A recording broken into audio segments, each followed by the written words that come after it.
Are we ready? We are. I Hi. feel, I feel like Christmas stuff is going to fall on my head here. It's cute. Yeah. It's the Yeah. season. But it's also the season of making sure you remain healthy and taking care of yourself. And I find that a lot of moms are running around and doing everything, and sleep is definitely affected. So we're talking about sleep today because if you don't have sleep, you're running on empty fumes, and it's really important to focus on, right, Hillary? Yeah. I was one of our patients that we worked together with. She, we met yesterday and she said, it's not that she's even stressed, but Mhm. she's running a list in her head that she can't control. It's like every December. So I was just thinking, yeah, it's just a volume issue. Most people just have more things to do than they have time for, and if that's the case, then it tends to work out in our sleep. The other factor is a lot of people are eating or drinking off their normal schedule, um, Mhm. and so that can throw off sleep. So I'd say the majority of the pattern for people is that they wake in the morning or they wake in the middle of the night starting to Right. rain. Mhm. That's what I'm seeing the most. So let's Definitely. It's talk like the sleep. 1 a.m. wake up, right? Like I woke up at 1 a.m. So I had a few people this week say, okay, that happened to me, but maybe it was the alcohol I drank. Right. So alcohol will wake you up in the night if Right. you didn't get the memo. And it does it less when we're 20 and it does it a lot more when we're 50. So That's as true. you're aging, it's like our liver doesn't process the alcohol as well.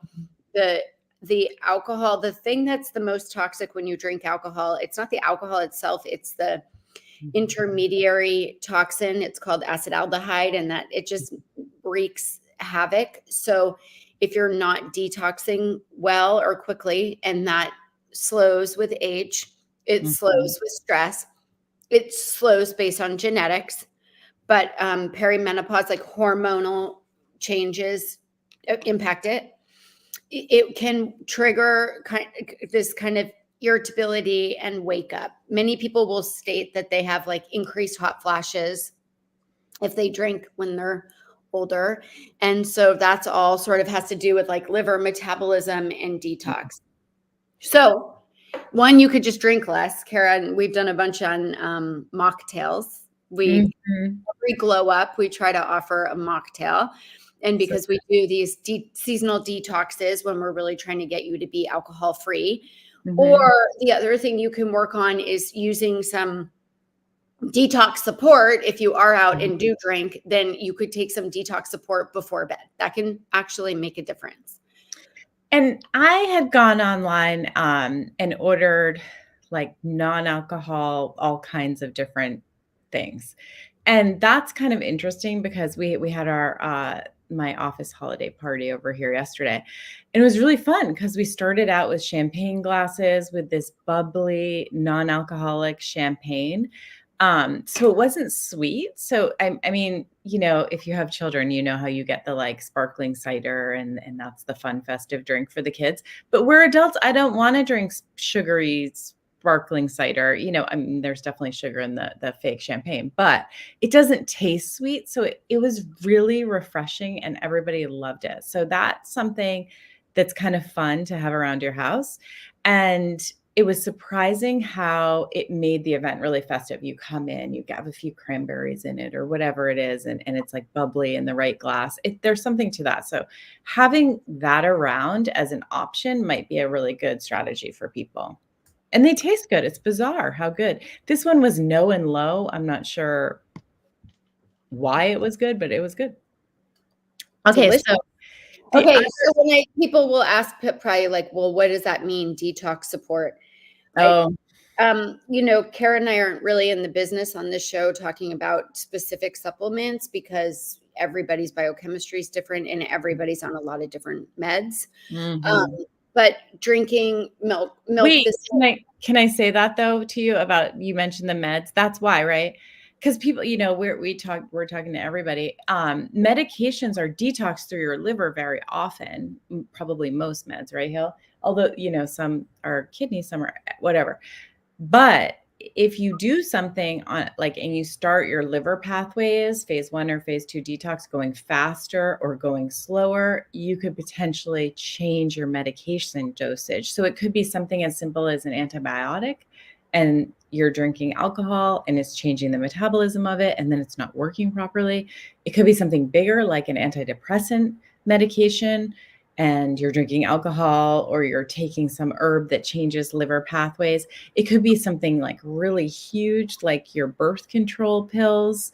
All of a sudden, you start taking a liver detox herbal supplement product, and then they're detoxing your hormones so effectively that your birth control doesn't work properly. And so half of all pregnancies, are sort of like the oops, oh, surprise. So you don't want to be in that position if you think you're protecting yourself with a specific medication. So those are some examples of why, it's hard, because you see online and on Instagram, right? Everybody wants to do a detox. We all know this, but we have to think about our medications. But the things that are generally really safe to do on a Ooh. night that you're going to drink Yeah. is, 1, hydrate your tissues before. Yeah. 2, using some herbs that are just tea-like herbs can still make a difference. So turmeric, our in for the holiday season, our cinnamon ginger tea Mm-hmm. that's on our Cultivate Fertility website. It's called, like, if you just search tea, it will come up. It's ginger and cinnamon. That's Mm-hmm. a great thing to do on the morning if you're going to go out. And you can add turmeric. You can add a real turmeric to it. Careful, because it will stain everything orange, like this If stain. you spill it, oh, It's a big deal. But yeah. or drinking turmeric tea before bed can help. Or one of these things that's really Tulsi sleep. So obviously, if you have a really sensitive bladder and your bladder's waking you up, then drinking tea before bed doesn't make a ton of sense. But often, if you drink alcohol and then you hydrate with something that is herbal that helps you sleep or helps you detox and hydrates you, it can be really helpful. So magnesium, or using this Tulsi sleep, you'll hear us talk about Tulsi over and over and over. This Mhm. Tulsi sleep is a nice, it's a really nice Yeah, neat. it's not like, we are on the board of this company or anything. We just like their teas. So we have them at our house. On the And board, but that'll be fun. we do a lot of selling of their teas, but We do. I know. I was like, I'll be on the board of theirs. It's like yeah, that in the nasal spray. I feel like I do not we work distribute for the those nasal companies in spray. a way. Yeah. But it's these are things that work, and these are things we use in our own homes, right? So I use a tea all the time here. Like any kind of sleep tea. We have chamomile tea. We have all kinds of things in our cabinet. And so that just like helps kind of hydrate and calm everything before bed. One thing that's, I think, really interesting about women running around at this time of year with our massive to-do list is that it is like that thing that patient said to us, where all the tabs are open on her computer, but it's in her mind. Like there's That's like my friend Courtney. tabs that you can come back to. It's like that, where you have this like kind of running list, and you're like, I need to remember to do this. I need to remember to do that. That wakes you up in the night. It really does, because your emotions are processing. What happened in the day is processing in your brain. You're laying down memories at night in those wee hours of the morning. And then it might wake you up if you're like, oh, wait, I forgot to do this. I need to do that. So having just a piece of paper by your bedside, a notebook, something like that. And as you're sitting there trying to go to sleep, or when you wake up in the night, just writing that stuff down and getting it out of your mind, so you don't need to think about it and saying, okay, this is for tomorrow, I'm going to deal with this tomorrow, can have a big impact on our days. It really can. I've been doing that myself. That's good. I've been sleeping great because I've been taking I'm on hormone replacement therapy now, and my progesterone is like Oh, knockout. that's so But good. it's That's great. nice. So do you find your concentration to be better? I feel like that's a big place I hear people talk about, oh, my sleep, and then all of a sudden I can focus and get things done. I think hormone replacement therapy is like a whole Oh, thing, and I that would think do that it all too. of it is really helpful, and we Mhm, can talk about that. But yeah, I think that um, I just for sure wake up with more energy. I mhm. wake up, even though I had a 6 a.m. patient this morning. that with you, and that was a we did. little rough. It was still dark, and I was like at 5:30 in the morning trying to convince myself to get up to turn my brain on, and I don't know.